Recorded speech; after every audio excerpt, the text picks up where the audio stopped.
It's actually my first time in Nanjing, but my 8th time in the mainland. Always happy to be here. I'm going to share with you some of the work that my team and I have been doing on planet formation. Now, I have to say I did prepare a more general talk, so the first half of this might be a little bit easy for some of you, but I'll try to speed through it.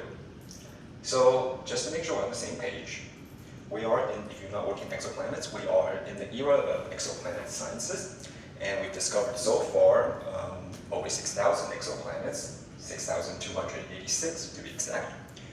Since last time I checked, about 2/3 of the exoplanet population are what we call super-Earth or Neptune-like, mini Neptunes, and about 1/3 are gas giants, a few percent to terrestrial planets.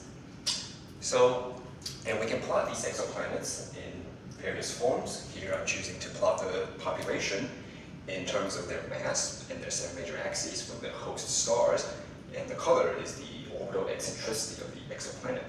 And as you can see, the exoplanet population occupies a wide range of parameter space. We have planets that are close in, planets that are far out, planets from Earth, so super-Earths, to super Jovian mass planets.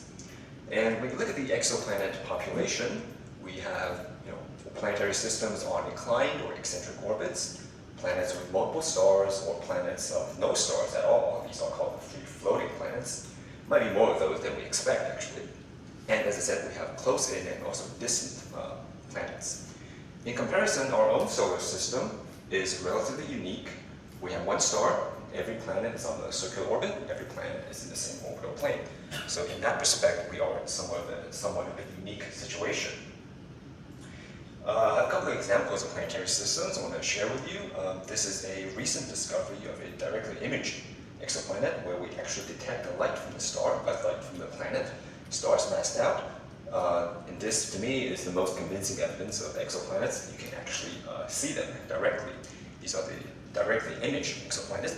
So this system is relatively simple, one star and one planet. We have the more classical example. This is an old example, but quite famous. I'm sure most of you know this. HR 8799. These are 4 giant planets on wide orbits, a few tens of AU. And this system has been observed over time such that you can actually track its orbital evolution. So that's quite impressive as well. So this is one star with multiple planets. You can have the opposite scenario, actually. This is a very cool system where you have a planet orbiting its host star, standard planetary system, but this planetary system is being orbited by a binary star, so this is a double star, and these 2 stars are orbiting this planetary system as a whole.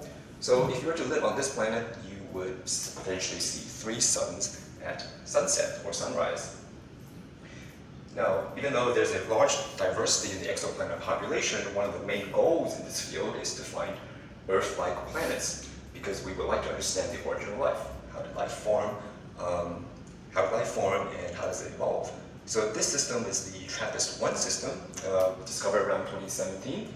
When it was discovered, it made the news because 3 of these 7 planets in the system lied in the so-called habitable zone. So it's a distance from the star where liquid water might be sustained. And the TRAPPIST-1 system is kind of like a miniaturized version of the solar system, because this entire system can be squeezed into the orbit of Mercury. So this is one of the main goals of planet formation, to understand the origin of life. So we need to understand planet formation in order to explain the diversity of the exoplanet population and also to explain the origin of the solar system.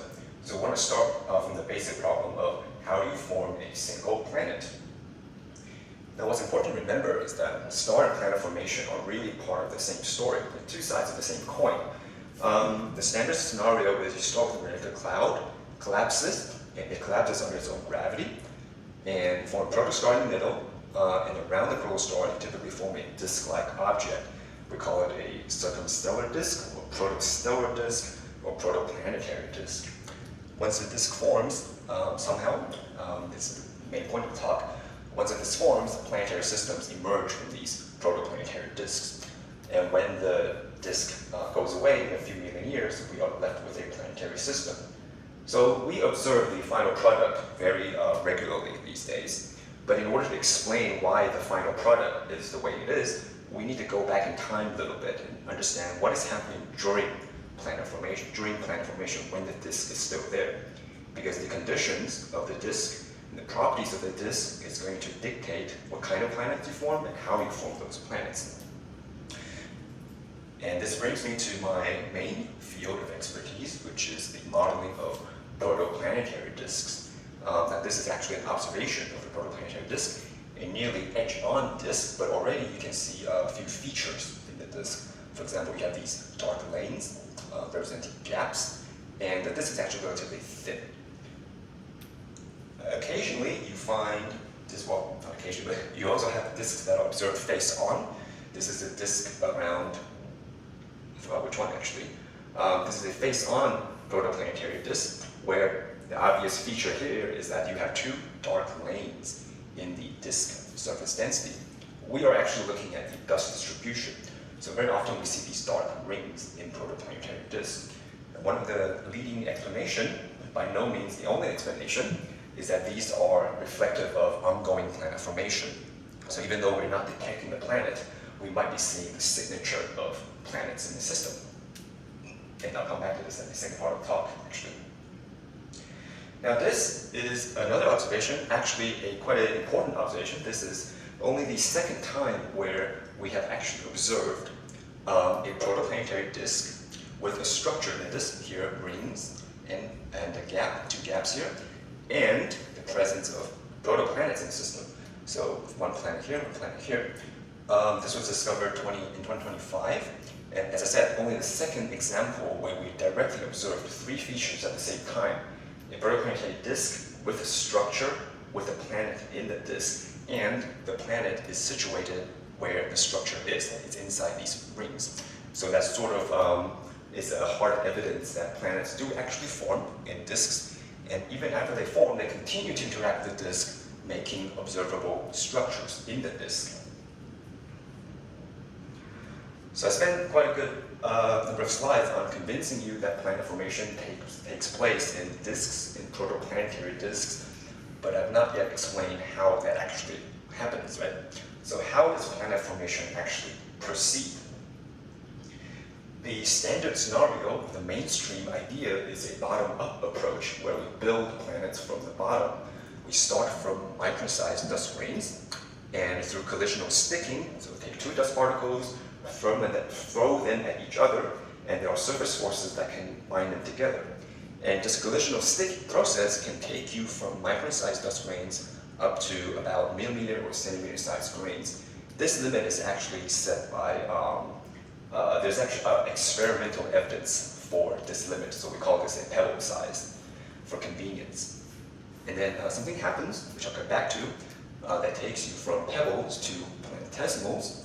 These are now the basic building blocks of planets. Once you form these kilometer-sized or 100-kilometer-sized planetesimals, these planetesimals are massive enough to accrete other planetesimals, or they can accrete also the remaining pebbles in the system, going through what we call pebble or planetesimal accretion, and then building towards a protoplanet. So across this scale, we kind of understand what happens at both extremes. On a very small scale, we have sticking. On a large scale, we have gravity, which brings us back to this intermediate scale. How do you jump from pebbles to planetesimals? So the problem of planetesimal formation is one of the key theoretical bottlenecks in this field. Because when you are at a pebble size, you are faced with various challenges. If you take two pieces of centimeter-sized rocks and you throw them at each other, they are not going to stick. They are likely going to just bounce, or if you throw them hard enough, they will fragment. But two pebbles will not have enough gravity between them to bind them together. So sticking is too weak and gravity is too weak, so that doesn't really work. So how do you come across, how do you overcome these challenges? Now, one thing to keep in mind though, is that this whole story, this whole dust coagulation and growth procedure happens in a protoplanetary disk, which is actually gas-nominated. So everything that happens on this slide is happening inside an ocean of gas. So the interaction between the dust and the gas in the background is going to be quite important and needs to be considered. So dust has various roles in a protoplanetary disk, I just mentioned. Observationally, because dust grains have different sizes, they will be distributed differently in a protoplanetary disk because dust particles tend to move in a disk. They tend to settle to the disk midplane. They also tend to drift towards a star. And I'll come back to this drift in the next slide because it's quite important. Because different particle sizes have different distributions, when you observe the disk at different wavelengths, you are essentially observing the disk at a different location. You're probing different regions of the disk. So if you're looking at longer wavelengths and therefore larger particles, you are looking at the disk near the midplane and or in the inner disk. If you're looking at very small dust particles, you are likely looking at the surface regions of the disk. Now, this issue of drift is an important concept, the idea that particles do not stay where they are, they tend to move in the disk. This is quite a central piece of protoplanetary disk dynamics, and it's worthwhile spending one slide on understanding why. In protoplanetary disk, we have predominantly two species, the dust and gas. The dust particles, represented by the brown circle here, is just a piece of rock. It's going to rotate around the star at the Keplerian speed. But the gas in the background, the blue dot here, the gas also experiences a radial pressure gradient, which offsets the Keplerian rotation a little bit. So in practice, the dust particles will be going around a little bit faster than the gas. So if you're a dust particle, you would feel a headwind and drifting by, and this is going to cause a frictional force backwards. That's going to pull the dust particles backwards. And that is going to cause a transfer of angular momentum from the dust particles to the gas. So if you're a dust particle, you will lose angular momentum and you will drift inwards. So dust particles tend to drift inwards to the star. As a consequence, gas particles will tend to move outwards. And the key consequence here is that pebbles, which you need to build planetesimals, they tend to drift very quickly towards the star. In typical models, you tend to lose them before you can really make planets or planetesimals and planets. So that's the radial drift barrier. In addition to what I just mentioned, the fragmentation or bouncing barriers when pebbles collide with each other. So at the pebble scale, you have radial drift, bouncing, and fragmentation. So it's very difficult to overcome this growth barrier. But these growth barriers really only apply to when I consider two dust particles or individual dust particle, right? Two dust particles don't do anything interesting to each other apart from fragmenting or drifting or just bouncing. But if we take a pebble cloud, the story can be different. And this is the mainstream idea now. The idea now is to invoke the gravitational collapse of a pebble cloud. So even though the forces between two individuals are weak, if you consider a collection of pebbles, a collection of what we call pebble swarm, and you compress them to a high enough density, then the collective gravity of this pebble cloud can be enough to collapse the entire cloud at the same time directly into planetesimals. This is what we call a gravitational collapse scenario. So now the problem is actually simplified a little bit because we just now need to find ways to concentrate dust particles to a sufficiently high volume density. And there are a couple of ways to do this in a protoplanetary disk. You can let the particles simply settle to the disk midplane. You can also invoke special structures in the disk. For example, as I mentioned, the disk is actually dominated by gas, and the gas flow can be complicated. It might involve large-scale structures like these vortices, you can think of these as typhoons or storms in the disk that actually collect dust particles. So we can use structures in the gas to trap the particles as well. And there's a third class of mechanisms, which I'll focus a little bit more on. These are the so-called dust and gas streaming instabilities. So this is a class of mechanisms that rely on the mutual interaction between dust and gas. It relies on the force from the dust onto the gas and also the gas onto the dust.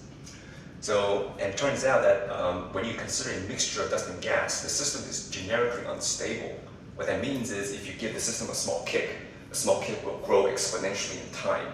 And this is a result of one of those instabilities. It can potentially create very dense dust filaments, very high density filaments that can then collapse into planetesimals. Now the most famous mechanism is something called the streaming instability. And this is the movie that I'll play, I hope it works. But this was made by Li Zhixing in 2019 but still one of the more sophisticated simulations. So what he's done is he's looking at a very small patch of the disk, and he's just evolving the dust and the gas together with their mutual interaction accounted for. And very naturally, the system actually becomes,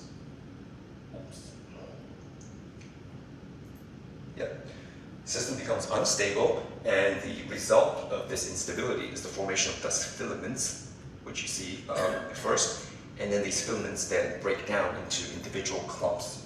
These are now high-density clumps that can collapse into planetesimals. And so once they collapse into planetesimals, as I said, they can collect the remaining pebbles, or they can coalesce with other planetesimals as well. Now, my talk could actually end there because we've successfully made planetesimals on a computer since 2019, so what's more to do? But I think there's a little bit more to the story, because even though the simulation is quite sophisticated, quite advanced, it is still based on relatively idealized models of protoplanetary disks. For example, in these kind of calculations, we often assume the disk is smooth, so no special structures, but that already contradicts observations, right? Because observationally, we see structures all the time in protoplanetary disks. The gas in the disk is almost always treated as isothermal, and almost always unmagnetized, and very often we only consider one grain size, although there are now more and more sophisticated models, including ones from Pinghui, that are generalizing these models. But that's also one of the questions that my group asked, and that is, okay, we have this mechanism called streaming instability that is supposed to make planetesimals, but how does it actually operate in a realistic disk? Is it efficient or not? And what do I mean by realistic? I mean, there might be additional bits of physics in an actual disk that's not accounted for. For example, the disk could be turbulent. The gas is probably not isothermal, so thermodynamical effects could be important. There could be some level of grain growth. Particle might still grow to some extent. The disk certainly has a structure, both radially and also vertically, and the disk is almost certainly magnetized as well. So these are some of the directions that my group and I have been looking into, looking at these effects individually to see how it affects the process of planetesimal formation. I won't have time to go through all of these, so I'll just focus on what I think is quite important, which is the issue of turbulence in a disk. Now, as I said, protoplanetary disks are gas-dominated, but the gas is probably not sitting there quietly doing nothing. We actually think the gas in the protoplanetary disk is probably turbulent to some extent. It's probably not so turbulent that it can change the entire disk structure, but it is turbulent enough for you to care about when you consider dust dynamics. So, and these are three examples of what we call hydrodynamic instabilities in a protoplanetary disk that have been identified and studied to some extent, mostly the vertical shear instability. Convective overstability is a kind of convection, and this is a unusual one called the zombie vortex instability, which we don't know so much about.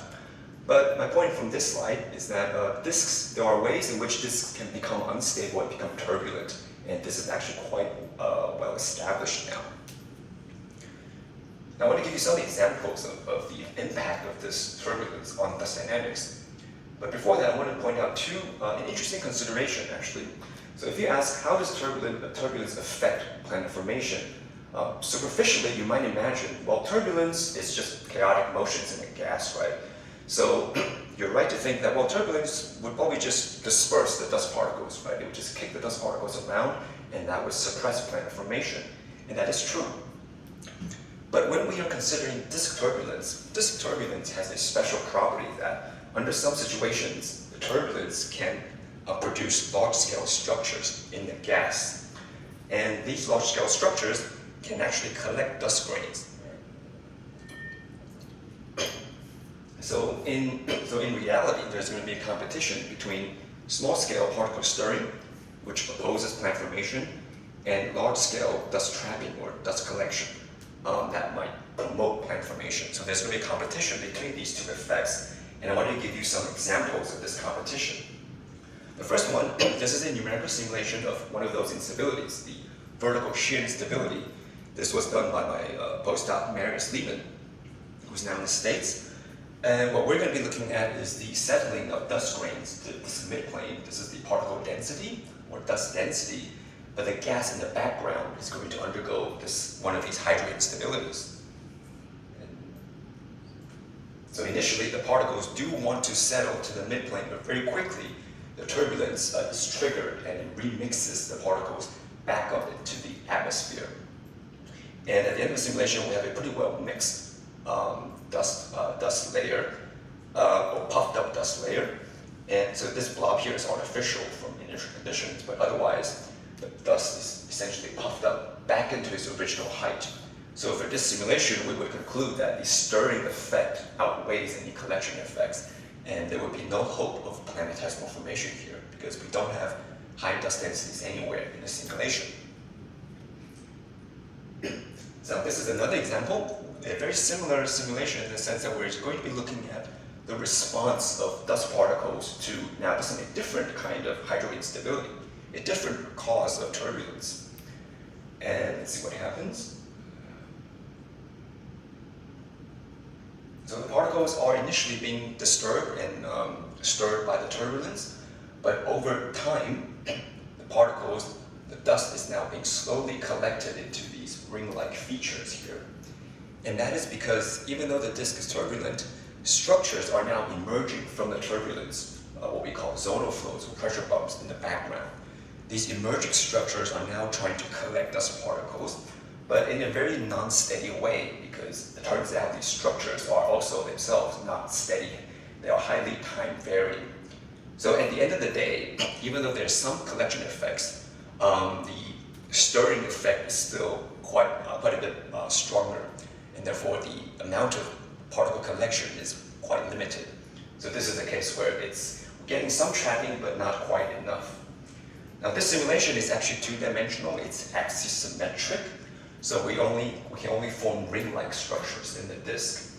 If we go to 3D, so account for the azimuthal direction, the direction around the star, we can start to form vortices, as I mentioned a few slides ago.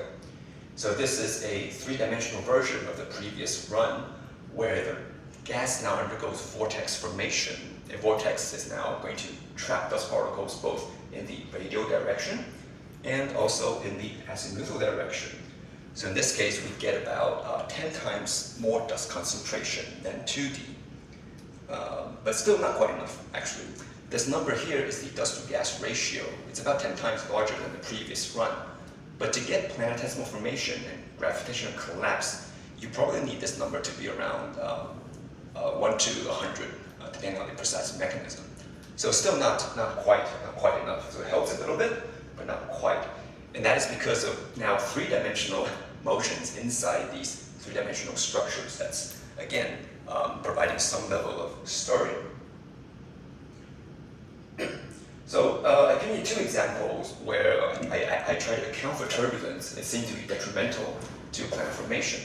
But actually, even if you don't consider any amount of turbulence at all, and we just consider the streaming instability, you still have to hit certain thresholds in order to make planetesimals. This is a diagram that you see very often in theoretical planet formation papers where people simulate the streaming instability and they plot the outcome as a function of two parameters, the amount of dust in the system, dust-to-gas ratio, and the particle stopping time, or the particle size. And when you plot your simulation results in this diagram, there are two outcomes. One is the clumping outcome, where you form dense clumps that can form planetesimals, and the other is the non-clumping outcome, where the system stays in a sort of turbulent state, quasi-steady turbulent state. And this clumping boundary is being refined all the time. But the point is, at a given particle size or stopping time, there's a minimum amount of dust you need to put in the system before the system can undergo planetesimal formation, even without any turbulence, right? There's a minimum you need to hit. And let me give you an example, actually. This is a numerical simulation of a very standard setup run by my student, Wang Changzhi, using Pinghui's Athena code, Athena dust module. And this is a simulation where the amount of dust is quite small. Total amount of dust is quite small. And what you can see here is just a bunch of mess. Nothing really happens. You just get stirred by the particle gas itself, particle gas instability itself. So there's no sign of planetesimal formation in this run. And that's, in a way, that's a little bit worrying because when we look at the problem observationally, planet formation seems to be quite an efficient process, right? Almost every star has at least one planet, right?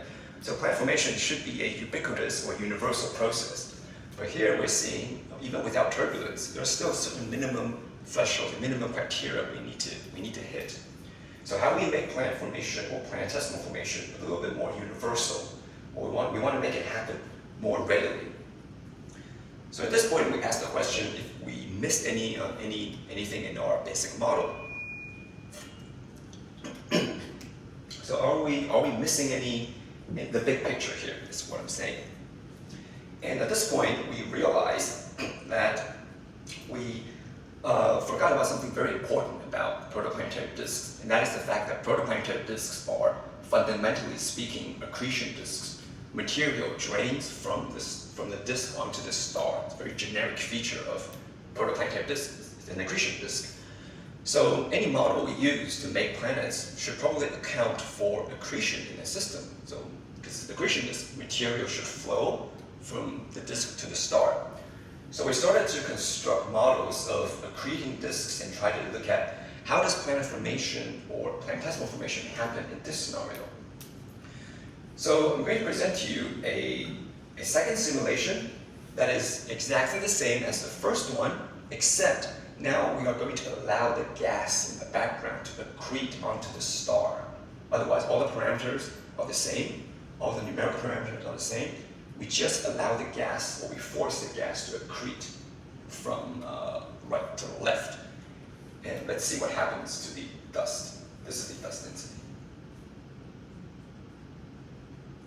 The first few hundred orbits looks very similar to the previous run. It's just a bunch of mess. Nothing really happens. But at about 500 or so orbits, we start to see the appearance of high-density clumps. These clumps now reach a dust-to-gas ratio of about 100, actually, which is actually enough for gravitational collapse. We don't have gravity in the simulation, so we can't actually model that process, but these conditions could actually lead to collapse. These are the two same simulations, but now plotted in terms of their maximum dust-to-gas ratio versus time. The blue simulation is the standard setup where there is no accretion in the system, and it reaches a dust-to-gas ratio of about 10. So it's not going to make planetesimals. But just by accounting for accretion, allowing the gas to accrete onto the star, the accretion flow promotes the system from a non-clumping, no planet formation regime to a clumping and potentially planet formation regime. And so we think this is an exciting result because the change is very simple from the standard model. We just allow the disk to accrete, which should exist because it's an accretion disk. And by doing so, we might be able to trigger planet formation at very low metallicities. Now, one thing to keep in mind though, in these kind of models, the accretion flow in our models are physically motivated by magnetic fields, although the simulation itself do not include magnetic fields. These are what we call passive B-field simulations. So we model the effect of a magnetic field, but not the magnetic field itself explicitly. So now one of the directions which I want to push into in terms of my future research is this idea of magnetization, the fact that the gas in a protoplanetary disk is likely magnetized. So we would like to understand how does dust particles interact with a magnetized gas in a dynamical sense. So this is a demonstration simulation, which is a mixture of dust and gas, but the gas is partially magnetized, subject to some non-ideal MHD effects. Let me play the movie first, and then I'll come back to explaining it. So as the system evolved, we see the formation of dust filaments and these transient dust clumps. The evolution is very chaotic, very dynamical. But occasionally you see the appearance of these clumps, these sort of transient clumps. And these clumps reach a dust-to-gas ratio of about 1, 2, or 3. that doesn't sound very impressive because, as I said, this is not going to trigger planet formation or planetesimal formation. But we think it's still interesting because if we compare this simulation to the same simulation without a magnetic field, which was actually done 20 years ago by Anders Johansson. So this is a simulation, a very similar setup, but just without a magnetic field. Now, without a magnetic field, the system evolves into a very gentle state, where the dust-to-gas ratio stays around 0.2, the initial value. So there's only very gentle, large-scale fluctuations in the simulation when there's no magnetic field. But just by including a magnetic field, we've changed the qualitative outcome of the simulation to a very chaotic, very violent evolution where we see these transient clumps. So the main lesson from this paper is that we think the inclusion of magnetic fields might change the outcome of dust and gas interaction in a qualitative sense. So I've given you several examples of how the streaming instability, this standard paradigm for planetesimal formation, might be modified by various physics, turbulence or accretion flows or magnetic fields. And unfortunately, the outcome is not always the same. Sometimes it helps, sometimes it doesn't. So there's no definite conclusion from these generalizations. But in a way, that doesn't really matter because we know planets form somehow, right? So regardless of the details of planetesimal formation, the outcome we know is planet formation. But that's still not the end of the story because once planets form, they continue to interact with the protoplanetary disk. This is a simulation I'll play again, where we are just simulating the response of a gas disk to the presence of a giant planet. Actually, the answer's already here. This is done by Bi Jiaqing, who was my student and then my postdocs, now in Germany, doing the second postdoc. So when a planet, especially a giant planet, forms in a protoplanetary disk, it gravitationally interacts with the disk. And if the planet is massive enough, the planet opens up a gap in the disk. And around the gap edges, dust particles pile up. So this is a very natural outcome of planet-disk interaction, the formation of gaps and the formation of dust rings.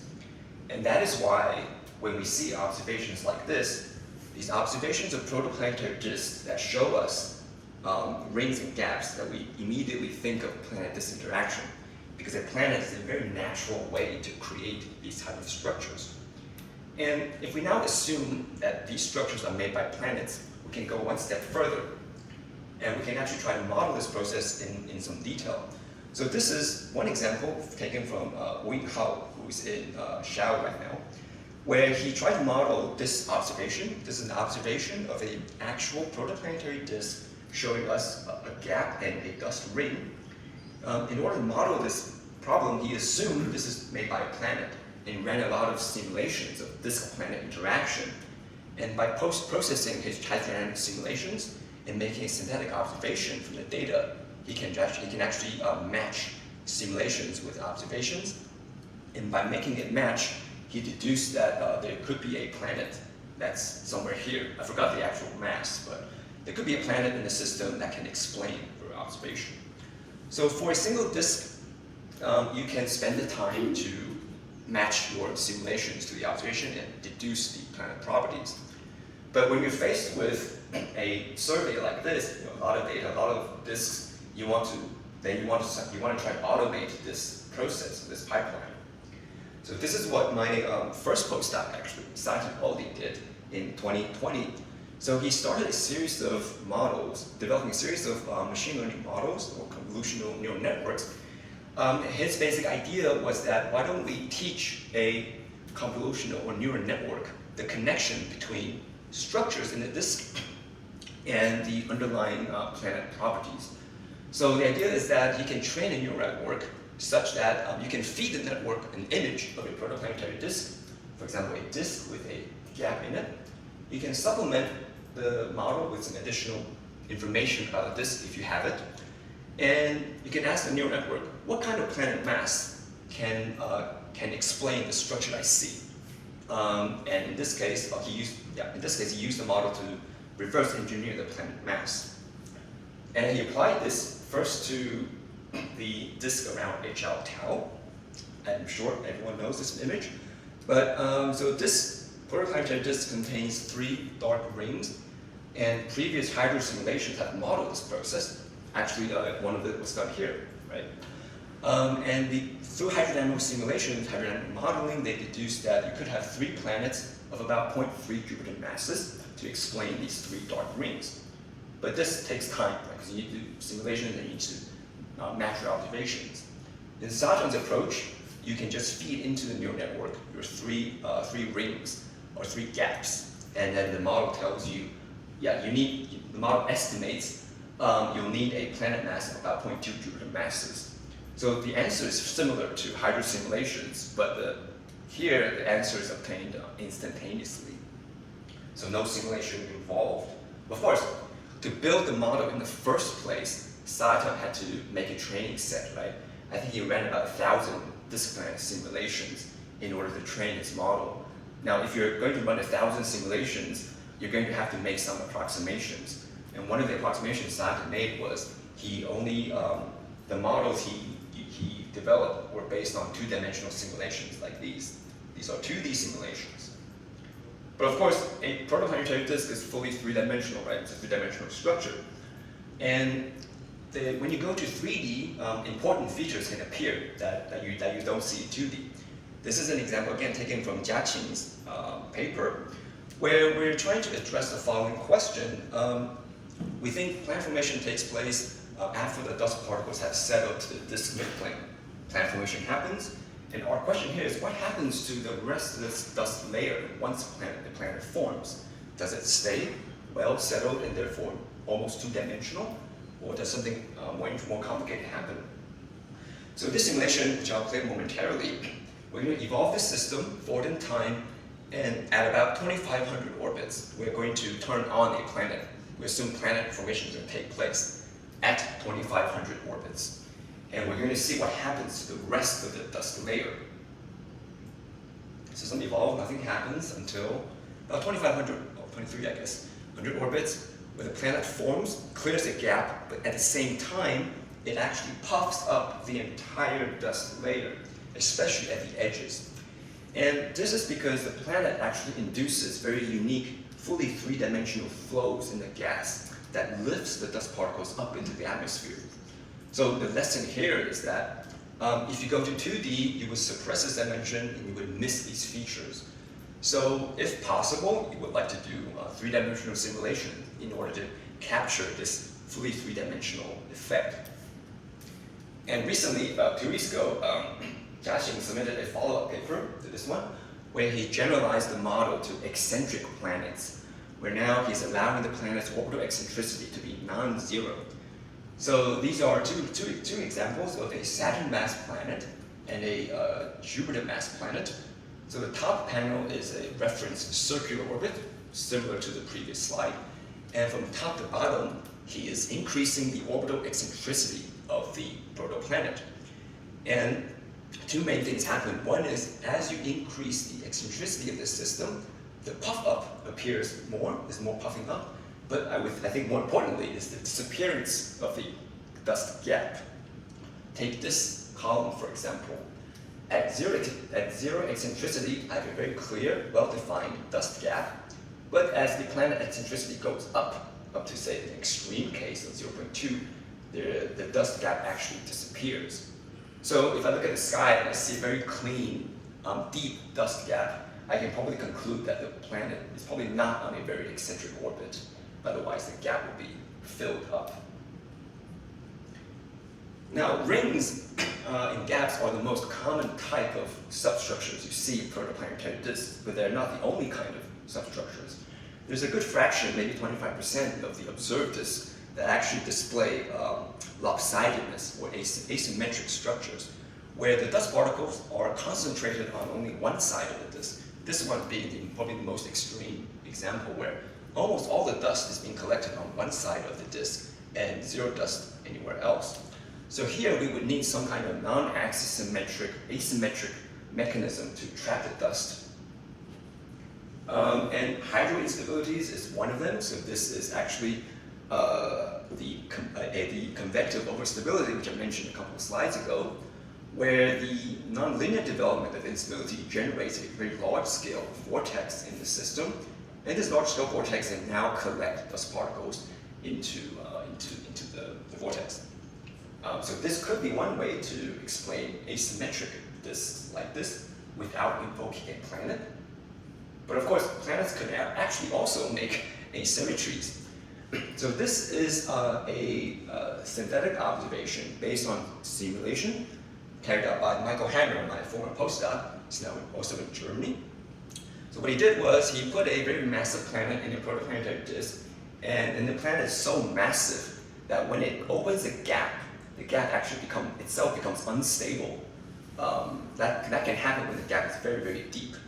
And when this instability happens, the gap deforms into a vortex, and the vortex can subsequently trap dust particles. So both, you can explain these asymmetric disks with both planets and also non-planetary origins.